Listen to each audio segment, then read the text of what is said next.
And welcome back. So here we are again with part 4 of this Introduction to Health and Social Care Year 2 series. So at this point we've done part 1, which was the overview, part 2, which was what is sociology, part 3, which was a very brief one on the main institutions, and now we can look at part 4 on social groups. So what are social groups? Now I can hear you saying this is the definition of social groups in society. So sociologists try to study different social groups, the different memberships, who is in those groups, what are their different values, beliefs, attitudes, and social groups generally we kind of look at them in terms of social class. We look at race and ethnicity. We'll look at gender, sexuality, age. These are some of the main social groups and different social groups that we tend to focus on. So, and we all belong into different groups. So, you're as an individual, you've got an age, you've got a gender, you've got a sexuality, you've got a social class, you've got an ethnicity. So we don't just belong to one social group. We often belong to several at the same time. And it's often, I suppose, how we identify or what would be the most important element to us, which is how we interact with other people. So, couple of definitions here for you to add to your pack, and they're key ones to be aware of as we progress. They're keywords that obviously relate to one another. So I'll just try and explain them and how they relate. Now, social differentiation is, as the name suggests, I think the part of the word differentiation is key here. It's about making groups different. It's distinguishing or highlighting how different social groups are different from one another, and it's essentially the process of making people different.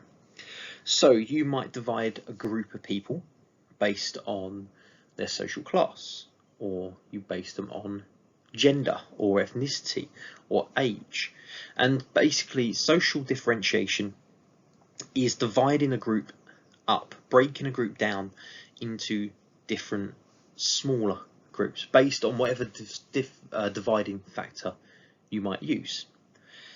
So if you say with gender, we might divide society into male, female, or trans. And again, that way we've divided our society into different groups. And then what happens, and I'm going to jump down, is we might use this process called stratification. Now, this is the layering of societies, putting the strata. So like in geography, you might have talked about the stratosphere or strata, or if you like Shrek, you know, onions having layers and ogres having layers. Stratification is the layering of society, and essentially we take the groups that we've divided. So through social differentiation, we've divided a group, and now we stratify them and we layer them, and it's part of this hierarchy. So we put a ranking of the most important to least important, top to bottom. Now, the division and layering of that group then comes back to power, because often it's the people with the most power are at the top of the stratification, those with the least power are at the bottom of the stratification. And also being at the top of that stratification gives you more power to control other groups in society. So when it comes to social class, the upper class, they are the top. They are at the top of the power, they have the most power and most control. The underclass, the working class, are at the bottom with the least control. Or same with in your family of age, the oldest sort of parents often in your household, they're in charge, they have the power, they're the older members. You being younger have less power, but you might have slightly more power or responsibility than a younger sibling. So that's how power differentiates itself. But these definitions, if you can add those to your pack. Now, this is a little task that is in your pack, and is one that we'll take a look at here. So what I would say is at this point, pause the video and have a work your way through the table. And what we're going to try and do is just, we've got class, age, gender, and ethnicity down the side, or CAGE, as we refer to it. Now, class has partially been done for you, or has been done for you. So in terms of differentiation, how would we socially differentiate and make different? Class, we've got working class, middle class, upper class, underclass. They are the social classes in our society. So we've divided class, this big concept, into smaller sections. Now, when we would look at the power, and this is in some sense stratification as well, we're going to divide this group and put them in almost like a rank order of who has the most power, and this is at the same time stratification. So strat. So the working class, they go towards the bottom. Middle class, they go above the working class. Upper class, they're at the very top. The underclass, as the name suggests, they're at the bottom. So this would be our power order. So most powerful going down to least powerful. And this is also stratification. Now the cause of this stratification, this ranking, this order, is money, wealth, and income. Money is the big point here. I think as the Wu-Tang Clan famously said, cash rules everything around me. Cream, grab the money, dollar bill, yo. So this is really important, and that's class, and that one's done for you. But what I'll do is take a look at age, gender, and ethnicity. You've got some prompts on the screen. Have a pause of the video and then try and think of the answers.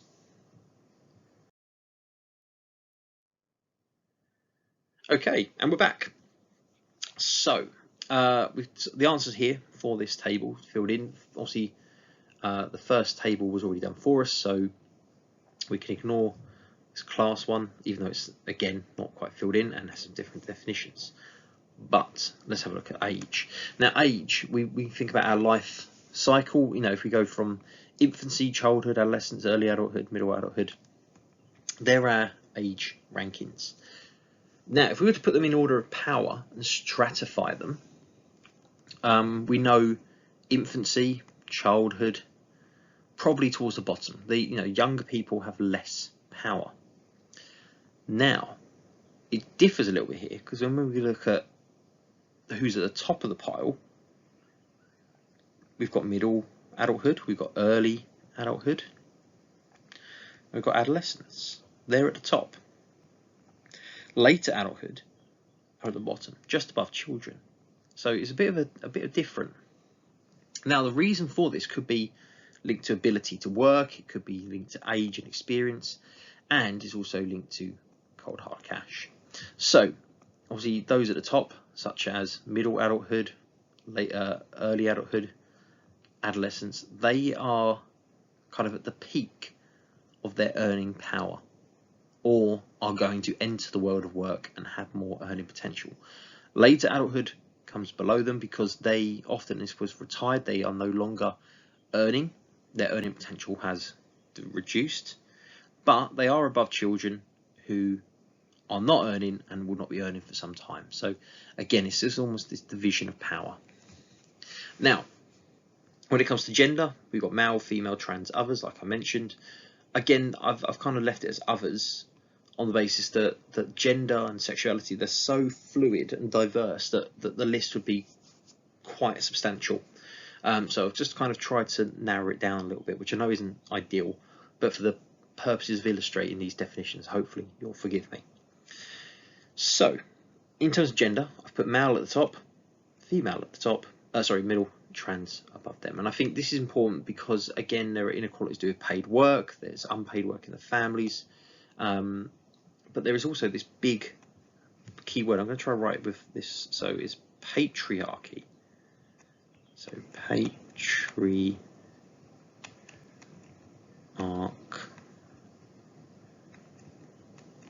Oh, this is going to be a bit tricky. Try to do it with a mouse pad. There we go. Patriarchy. The big P word. Now, the big P word here, patriarchy, is obviously part of the reason why men are in charge, and this is to do with the theory of feminism. So again, part of our sociological theory, which we'll come to later, and feminism, we'll look at that as a theory, as an explanation of this definition. And then lastly, ethnicity. So again, we talk about the ethnic majority, the ethnic minority, and again the difference between them. Now again, majority versus minority. The majority is always bigger, so it will have more power when it comes to income, voting power. If we think about the breakdown and proportion of ethnicities, ethnic minorities, I believe, last time I checked, made up 12.8% of the UK population. The white majority, which is obviously white British or ethnic majority, make up the remaining 80.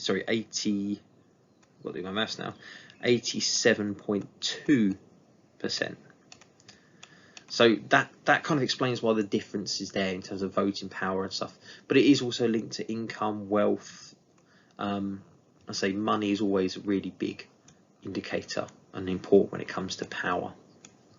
So there's the answers for those tables. Now what you've got in your pack is activity 1. Now this is linked to social class, and it's about trying to rank the social classes and place them in order of their power. And again, you've got a list of professions, and the answers will try and link them to what they are. Otherwise, you can check your answers by clicking, or I will click on in a second. But pause the video if you want to have a go. Otherwise, here are the answers. So royal, family, upper class, the smallest group, most powerful group at the top.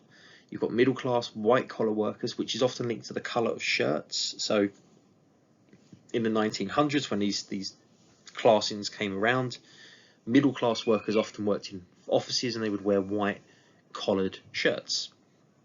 Manual workers, factory workers, would often wear overalls or brown jackets. So they would be, they'd have what we call blue collar. They'd have a coloured collar to their jacket, which again, kind of where the name blue collar and white collar came from.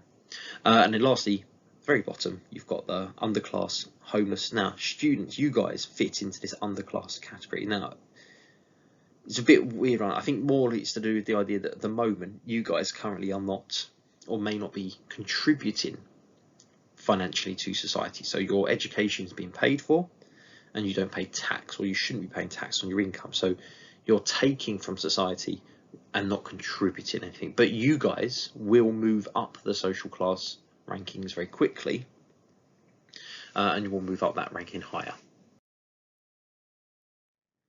Now there's a short video clip. Again, this will be in the PowerPoint. You can watch this, but it's a very, very good clip from the one show which explains the class system, and there are some questions in your pack which you can attempt. So I'd say go back and watch this short video, because like I say, it's quite a good one. You don't need to watch the whole thing. I think it starts going into talking to a professor after the video clip, but I say the first 5 minutes or so is probably sufficient. Now, the second activity, when it comes to healthcare, now this is what, as I mentioned before, kind of coming back to what we did last year, thinking about B4 and B5 in the exam unit, the impact of money and finances. Again, think about how your health will be affected by your income. And again, being able to pay for private healthcare, being able to pay for healthier diets and gym memberships, how that would affect your health. And again, if you can make some notes in your pack, just thinking about how your social class is affected by your health. If you haven't done so already, there is a really good video. It's a Panorama documentary called Get Rich or Die Young, which again highlights this issue really, really, really well. And if you haven't had a chance to watch that, I would say just have a search for it on YouTube or online. That's definitely a good documentary to include. Okay, so moving on from social class, we move on to ethnicity.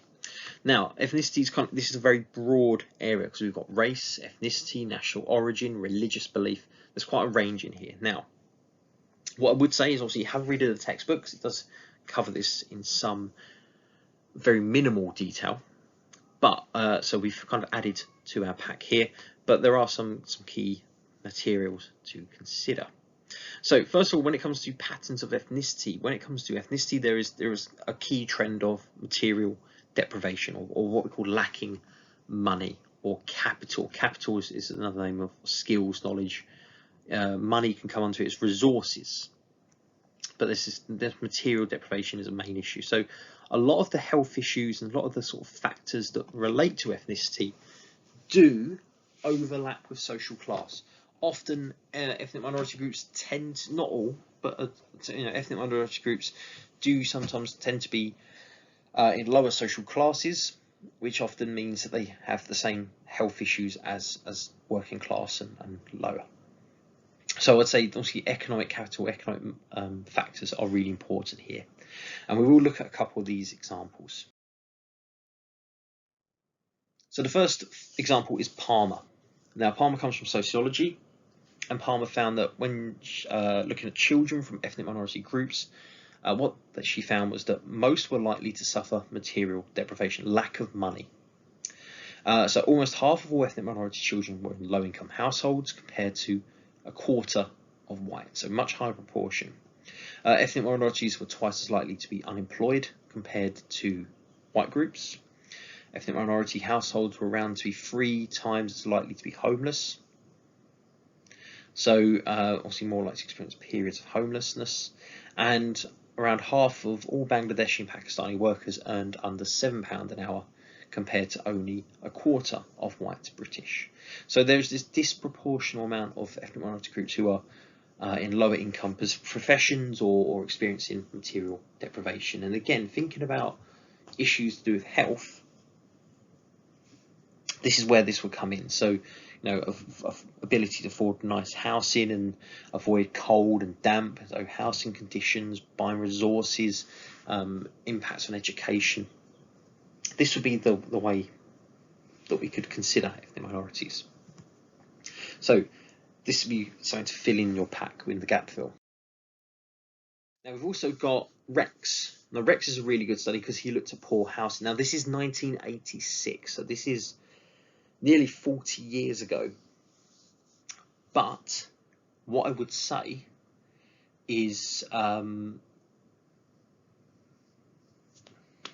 just doing my maths there. Would say is again, have a look at his study. Now he found that because of racial discrimination, housing officers would often give ethnic minority families substandard or poorer accommodation, and this would have an impact on their health and life chances. Now, as I say, I think hopefully, I would hope things have changed and improved, but I suspect there's probably elements of this that are still true. There was a recent Panorama documentary about pregnant women who found themselves homeless, and a proportion of those in the documentary were from ethnic minority backgrounds, and the housing conditions they were given were really awful, considering they were due to have a newborn baby. So I think that's obviously there is still some elements of truth to this argument. There's still some relevancy of this study, but as I say, just be conscious of when this was written and that some of the factors may have changed. But again, some gaps for your pack. And lastly, we've got Wood here. Now Wood is talking about material deprivation, particularly as a result of discrimination in employment. So lack of ability to enter employment fairly, and that how a lot of applicants obviously experience inequality. So their study came from sending 3 very closely matched job applications to 1,000 job interviews or vacancies. One was from a white person, or given a white name like John Smith, and then the other 2 applicants were given ethnic minority names. So I think there was one like John Patel, and I can't remember who the third one was. But effectively what they found was that the ethnic minority applicants were only offered sort of 1 in 16 sort of interviews compared to 1 in 9 for the white. So the white applicant, even though identical qualifications, almost identical CV, was given more interviews than the ethnic minority applicants. So again, it just showed discrimination in employment, which then follows onto money, housing, diet and health. But again, some gaps there for your pack.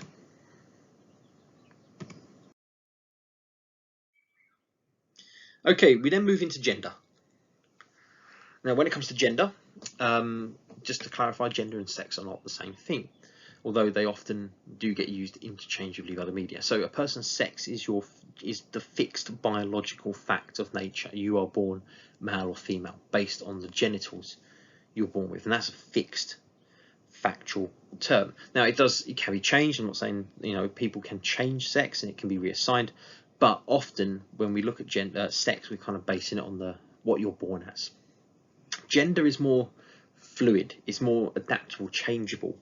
It's a product of socialization, it's a product of society. I'm not sure why there's a random 4 here, but it's that gender does change.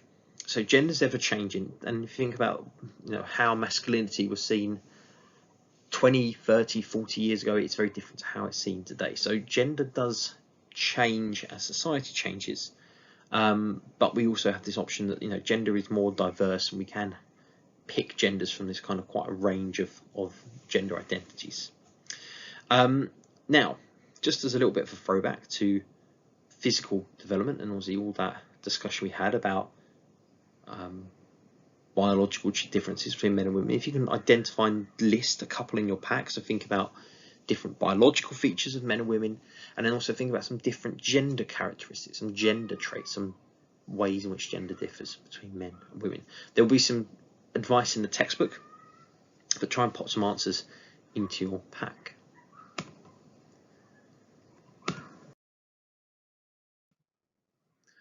So, some things to consider.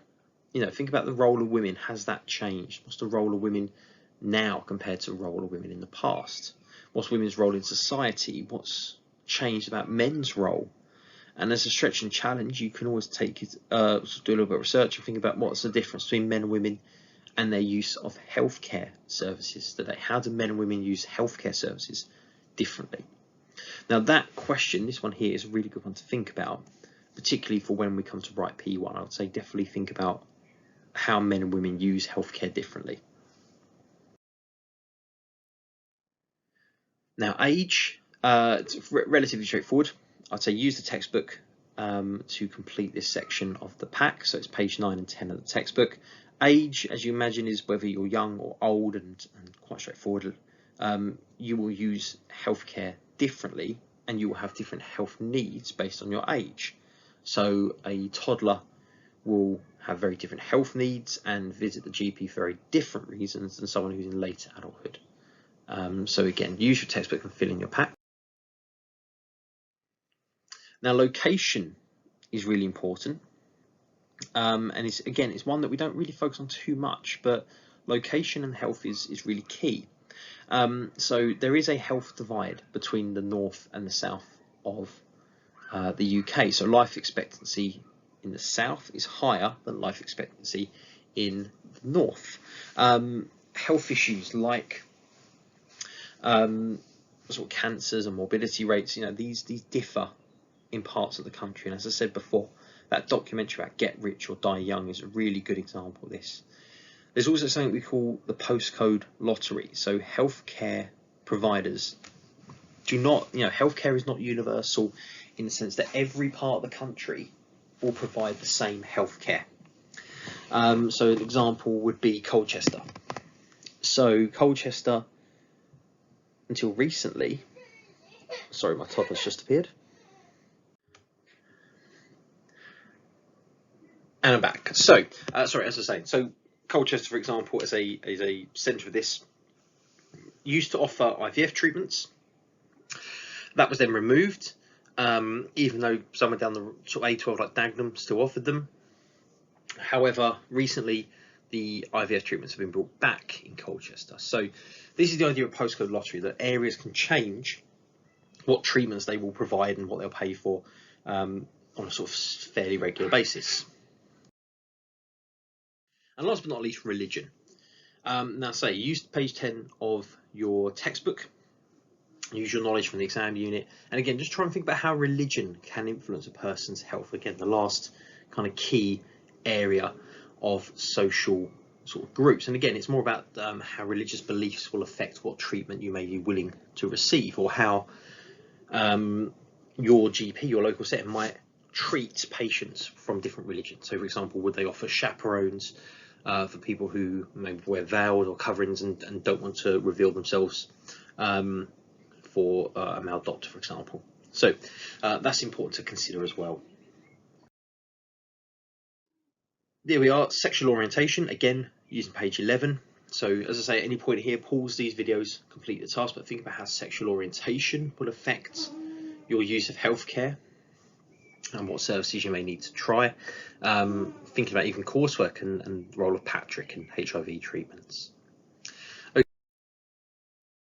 And then last but not least, disability. Now, disability is a big one and a key one here. So again, disability refers to the idea that someone with an impairment, so if you've lost an arm or a leg, vision, hearing, you are impaired. That is an impairment. A disability, or being disabled, is often to do with the environment. So where you are does not have the right accommodations so you can participate fully.